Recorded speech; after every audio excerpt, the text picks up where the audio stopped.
Assalamualaikum warahmatullahi wabarakatuh. Oke ya, kembali lagi di video tutorial mempelajari mata kuliah Sistem Operasi 2 atau Sistem Operasi Linux. Di kesempatan kali ini, materi yang akan disampaikan itu berjudul Password Management atau Manajemen Password.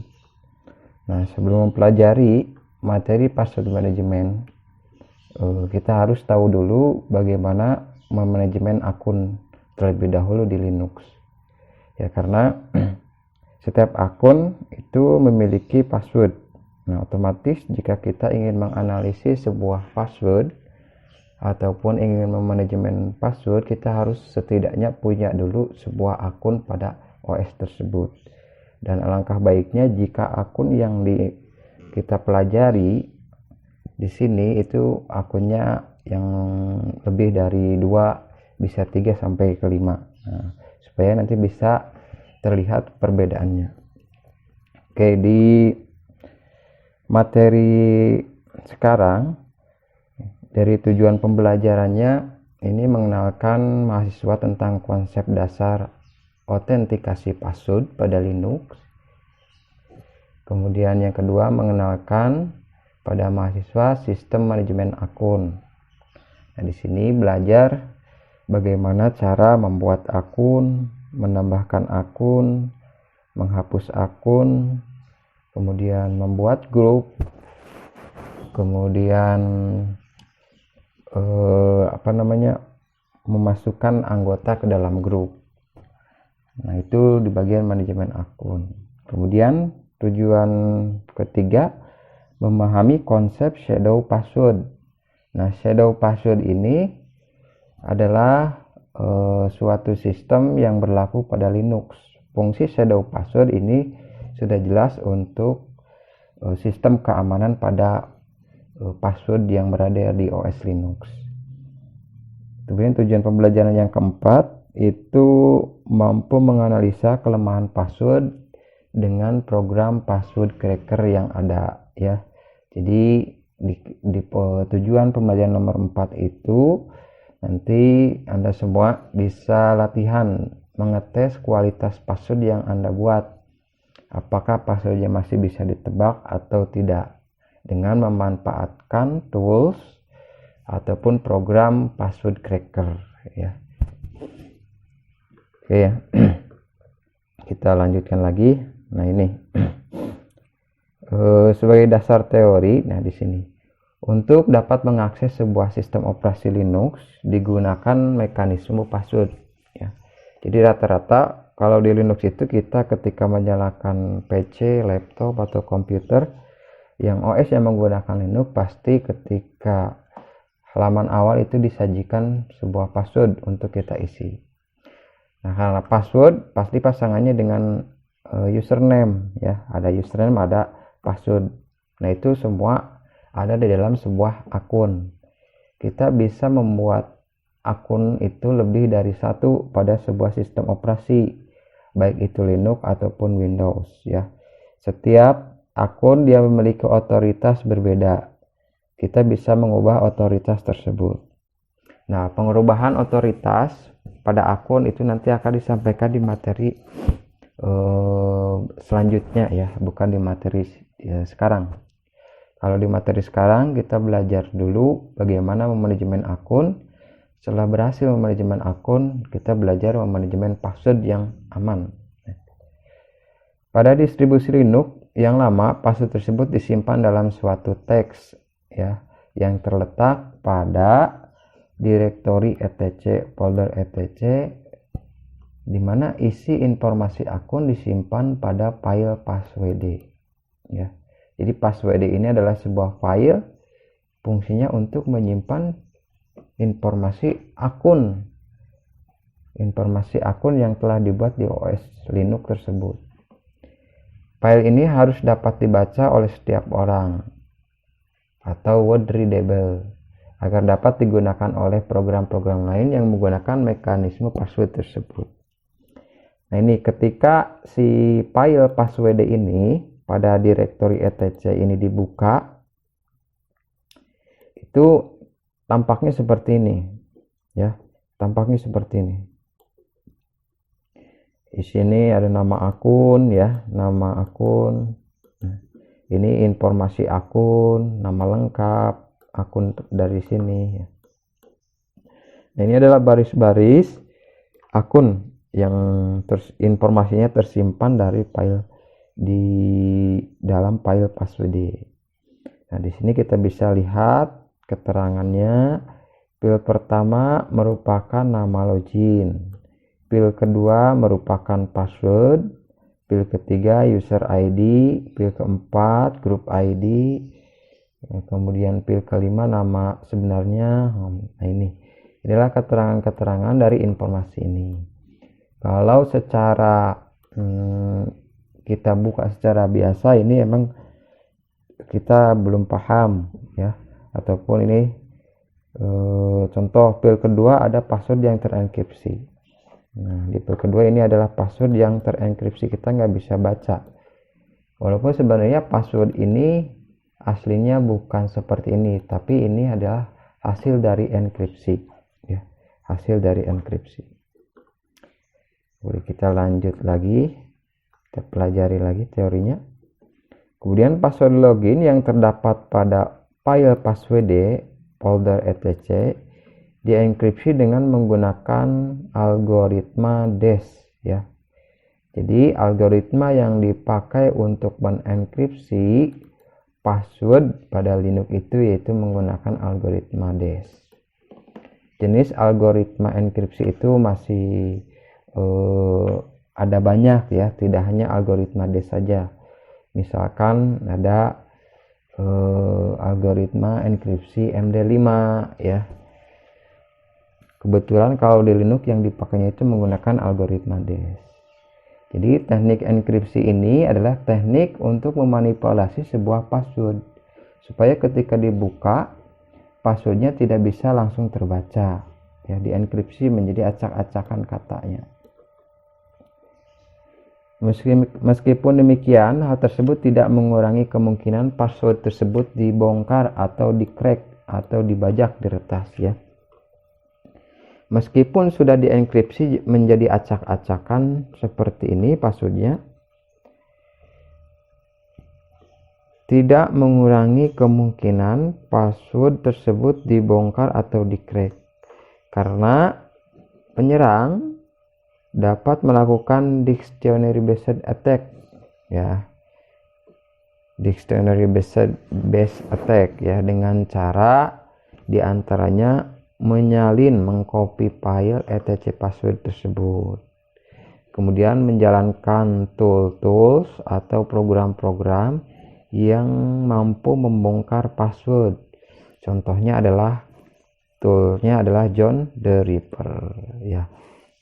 Ini program John the Ripper adalah sebuah aplikasi, fungsinya untuk melihat kualitas password, apakah password tersebut baik, lemah, ataupun kuat ya. Biasanya itu adalah level-level dari sebuah password.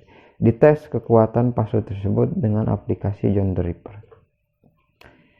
Nah, karena walaupun sudah passwordnya dienkripsi, tidak menutup kemungkinan password yang dienkripsi ini si hacker masih bisa membobol passwordnya ini atau mampu menebak ya. Tidak karena terdapat tool yang bisa digunakan oleh penyerang. Nah, untuk mengatasi permasalahan ini, distribusi Linux menggunakan program utility yang disebut dengan shadow password. Nah, setelah dienkripsi keamanan yang pertama, keamanan yang kedua, Linux mengembangkan lagi ada namanya utility shadow password ya, yang menjadikan file password ini tidak lagi berisikan informasi password yang dienkripsi ya.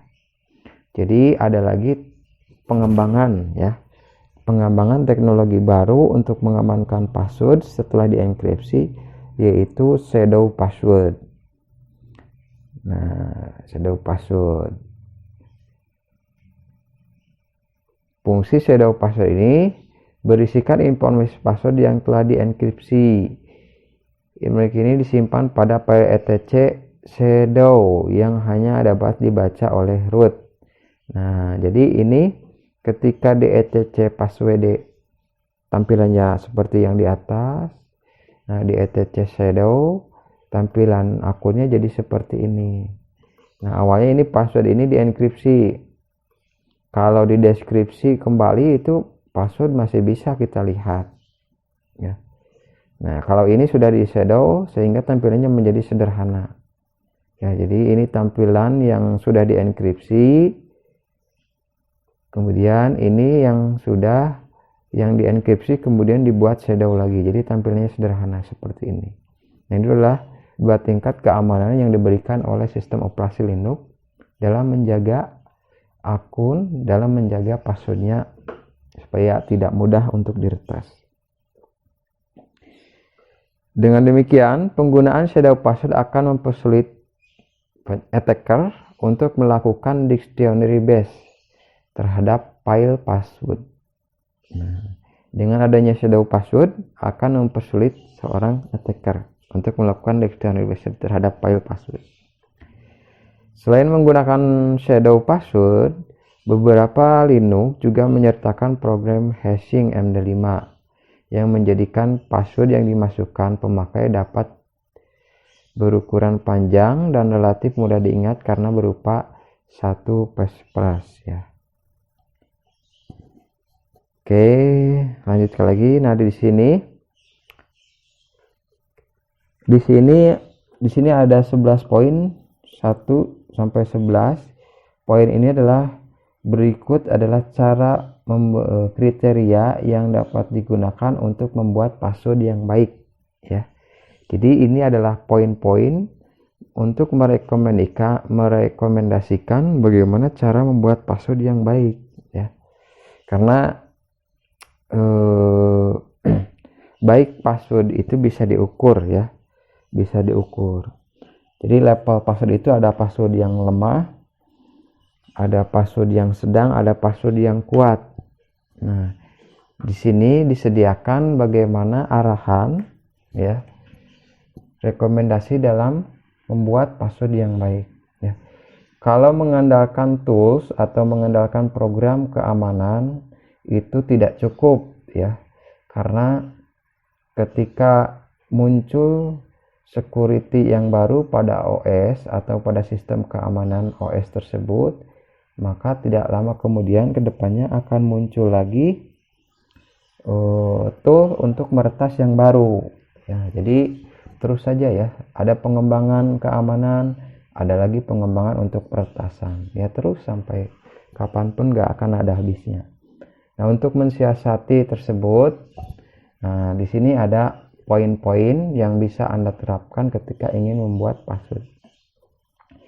Nah, ini poin-poin arahan rekomendasi membuatnya password yang baik ini tentunya bukan untuk membuat password Linux saja, tapi bisa untuk membuat password pada akun-akun yang lain seperti media sosial ya, Facebook, Twitter, Instagram, password pada WiFi, password pada laptop, komputer, sistem operasi. Nah, ini bisa Anda terapkan ya. Nah, di antaranya kita coba lihat poin yang pertama, jangan menggunakan nama login Anda dengan segala variasinya ya. Jadi yang pertama, jangan gunakan nama login Anda dengan segala variasinya. Contoh, nama loginnya Derul, passwordnya Derul, itu hindari ya, itu mudah ditebak sekali. Jangan menggunakan nama pertama atau akhir Anda dengan segala variasinya. Contohnya, username-nya Derul, nama, kemudian passwordnya nama akhir Anwar, itu hindari. Jangan menggunakan nama pasangan atau anak Anda ya. Jangan menggunakan nama pasangan istri, pacar ya, kalau yang gak jomblo ya, atau anak Anda. Nah, itu kenapa nggak boleh menggunakan password pakai nama pasangan? Karena itu mudah ditebak ya, mudah ditebak. Nama anak juga bisa dicari tahu, nama istri, nama pasangan ya, mau pacar ataupun yang lainnya itu bisa ditebak. dengan menggunakan social engineering. Jangan menggunakan informasi lain yang mudah didapat tentang Anda seperti nomor handphone. Itu hindari menggunakan password pakai nomor handphone dan tanggal lahir. Nah, tanggal lahir umumnya sering digunakan sama Anda untuk dijadikan password. Itu hindari ya, hindari menggunakan password menggunakan tanggal lahir. Itu mudah sekali ditebak. Jangan menggunakan password yang terdiri dari seluruhnya angka atau huruf yang sama ya. Yang terdiri angka atau huruf yang sama. Contoh, passwordnya 1 sampai 8 itu angka semua, itu hindari. Ataupun passwordnya itu 1 1 1 1 1 2 2 2 itu hindari. Atau huruf yang sama, contoh A A A B B B B, itu hindari. Jangan menggunakan kata yang ada di dalam kamus ya. Kamus, baik kamus apapun, kamus bahasa Inggris, kamus yang lain ya. Nanti itu gampang di scan pakai dictionary base. Jangan menggunakan password yang kurang dari 6 karakter. Itu hindari menggunakan password yang kurang dari 6 karakter atau 6 digit ya. Gunakan password yang merupakan campuran antara huruf kapital dan huruf kecil ya. Jadi kombinasi antara huruf besar huruf kecil. Ya, bikin password sealai mungkin itu lebih baik ya. Tapi tetap harus bisa diingat ya. Gunakan password dengan karakter non alfabet. Gunakan password yang mudah diingat sehingga tidak perlu ditulis. Jadi hindari password itu ditulis di kertas, di notepad ya. Nanti lama-lama ataupun bisa memiliki kesempatan untuk bisa dibuka. Oke, poin terakhir, gunakan password yang mudah diketikkan tanpa harus melihat keyboard. Nah, itu adalah 11 poin yang rekomendasi dalam membuat password yang baik. Nah, itu hanya arahan saja. Sebenarnya menggunakan password yang baik itu masih banyak lagi ya. Ini bisa Anda praktikkan dalam membuat sebuah password. Nah, di kesempatan ini, di praktikumnya, kita akan mengetes kualitas password. Jika passwordnya tidak mengimplementasikan kaidah-kaidah yang ada pada poin ini, apa yang terjadi setelah dites ya. Beberapa tool yang bisa dipakai untuk melihat strong, kuat tidaknya password adalah nama aplikasinya John the Ripper. John the Ripper ini berjalan di Linux. Ada juga John the Ripper yang berjalan di Windows ya. Kita bisa memakai utility ini untuk melihat kuat tidaknya suatu password yang ada pada komputer. Ya. Kuat tidaknya pada komputer. Jadi ini si aplikasi John the Ripper ini password untuk mengcrack password. Jadi passwordnya nanti bisa terbaca atau tidak ya, tergantung kualitas passwordnya. Kalau kita bikin passwordnya bagus sesuai rekomendasi yang di atas di sini, nah ini susah untuk retas ya atau dibuka.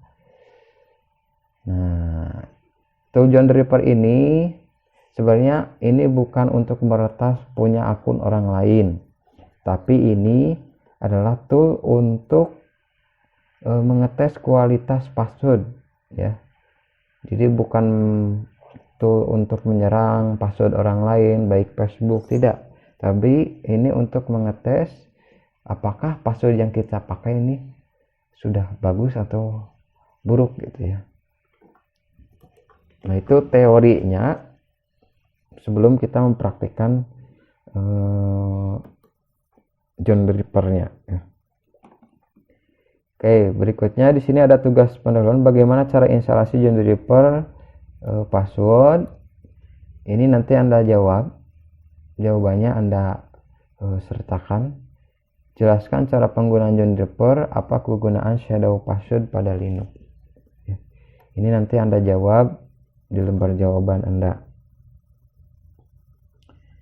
Ya. Oke, kita masuk ke poin percobaan. Di percobaan ini kita coba mengetes kualitas password pada OS Linux menggunakan tool John the Ripper. Tool John the Ripper, jika Anda menggunakan backtrack, ini sudah terpasang. Kita tidak perlu lagi install aplikasinya. Berbeda dengan Linuxnya jenis Ubuntu, Linux Mint itu kita harus install dulu John the Ripper-nya. Tapi kalau di backtrack ini sudah terpasang. jadi Anda tinggal langsung pakai saja ya. Oke, untuk percobaan pertama ya, kita login sebagai root dan buat 5 user baru ya. Kita buat 5 atau user baru. Jadi kita bikin 5 user untuk dites kualitas passwordnya. Kita bikin 5 akun pada OS Linux-nya. 5 user itu, 5 akun ini adalah anggota kelompok masing-masing. Jadi Anda bikin 5 user sesuai dengan kelompoknya. Kalau kelompoknya ada 6 anggota, berarti bikin 6 user ya, bikin 6 user. Sesuaikan dengan kelompok yang pernah dibuat. Selanjutnya untuk selanjutnya untuk 3 nama user 1, 2 dan 3 beri password user sama dengan nama user ya. Nama sesuai anggota kelompoknya. Misalkan nih yang 3 user ini, si anggota kelompoknya itu namanya Anggi, passwordnya Anggi. Akun yang kedua namanya Rika, passwordnya Rika. Akun ketiga namanya Wendy, passwordnya Wendy. Nah, satu user dengan password yang unik, contohnya Rizky, passwordnya Kiki 12344. Nah, sedangkan Hadi passwordnya 1234456. Nah, ini adalah 5 akun. 3 akun passwordnya sama dengan username, yang 2 akun berbeda dengan username. Tapi kita lihat kualitas password yang dibuat ini, apakah bisa diretas ataupun kita bisa buka dengan aplikasi Dreeper atau tidak ya. Ini persiapannya ya, untuk menjalankan latihan ikuti petunjuk pada video tutorial yang disediakan, yaitu video tutorial ini ya. Persiapan sebelum mengerjakan modul itu kita harus bikin user dulu ya. Kita coba ya bikin usernya. Nah, ini kita buka aplikasi VirtualBox-nya. Oke ya, kita buka aplikasi VirtualBox-nya. Oke ya, terminal. Nah, kita bikin 5 akun. Oke, perhatikan di sini kita coba membuat akun ya. Bagi Anda yang bingung cara membuat akun, bisa diikuti langkahnya ya. Membuat akun pada Linux itu posisinya kita harus sebagai root ya. Kita harus login sebagai root. Kalau di backtrack kita langsung root. Kecuali kalau di OS yang lain kita harus login dulu sebagai root. Perintahnya add user,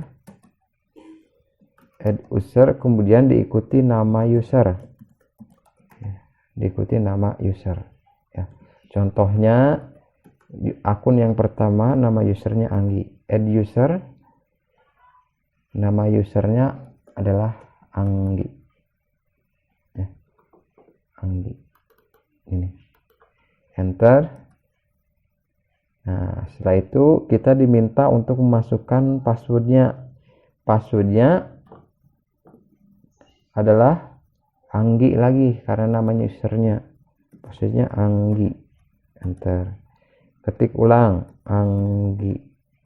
Nah, sudah ya, itu adalah password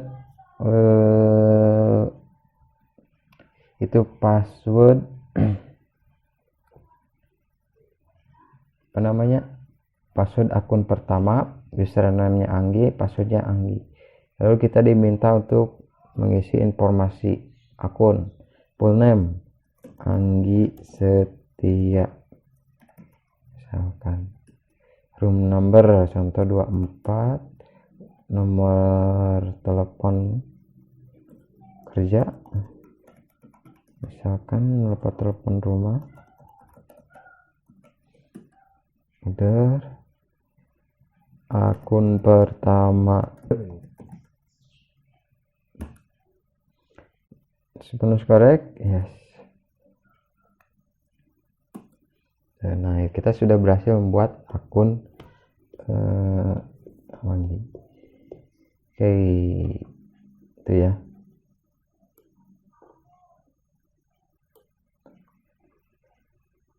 Nah, selanjutnya ulangi membuat password yang kedua ya. Add user, namanya Rika ya. Add user Rika, passwordnya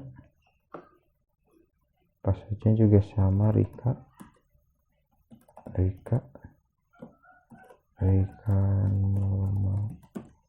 nomor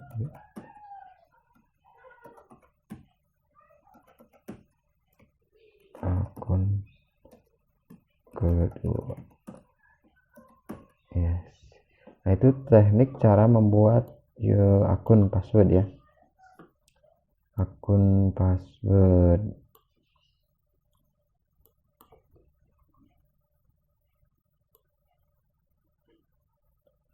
Kemudian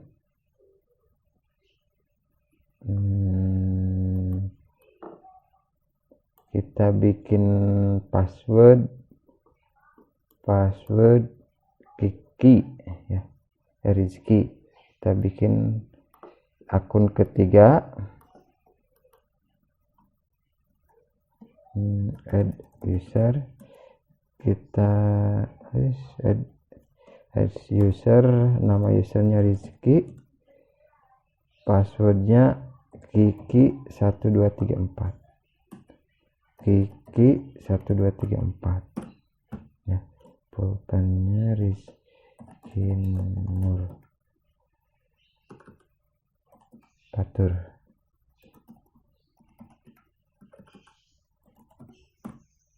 Room number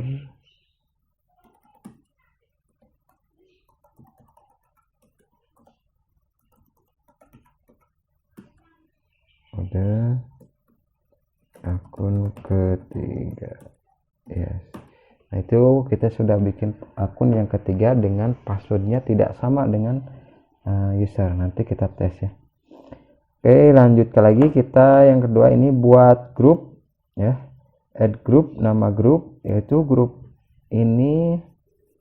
Kalau tadi membuat akun, sekarang kita coba bikin grup. Cara bikin grup ini tidak berbeda dengan cara membuat user. Add group, tinggal ketik aja add group, kemudian nama grupnya, contoh nama grupnya kelompok 1 ya, kelompok 1. Nah, adding group done ya, sudah. Kemudian setelah berhasil membuat grup, kita coba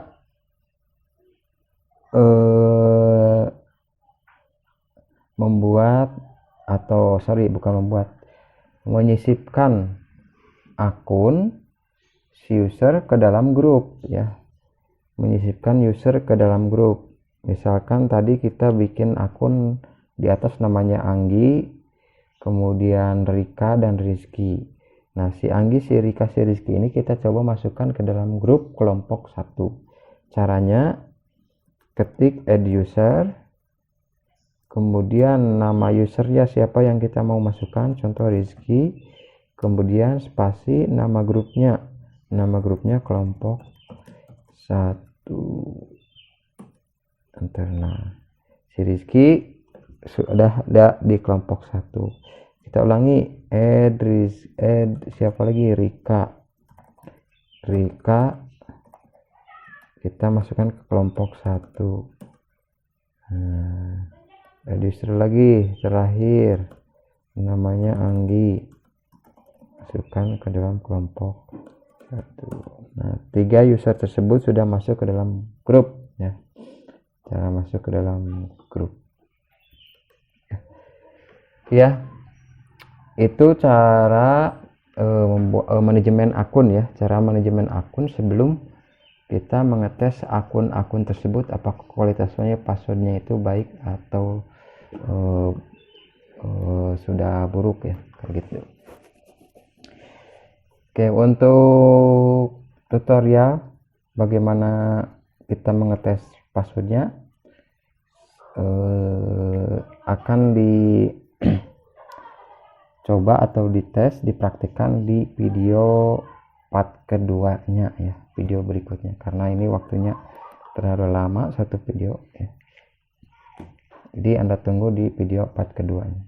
Oke, terima kasih. Assalamualaikum warahmatullahi wabarakatuh.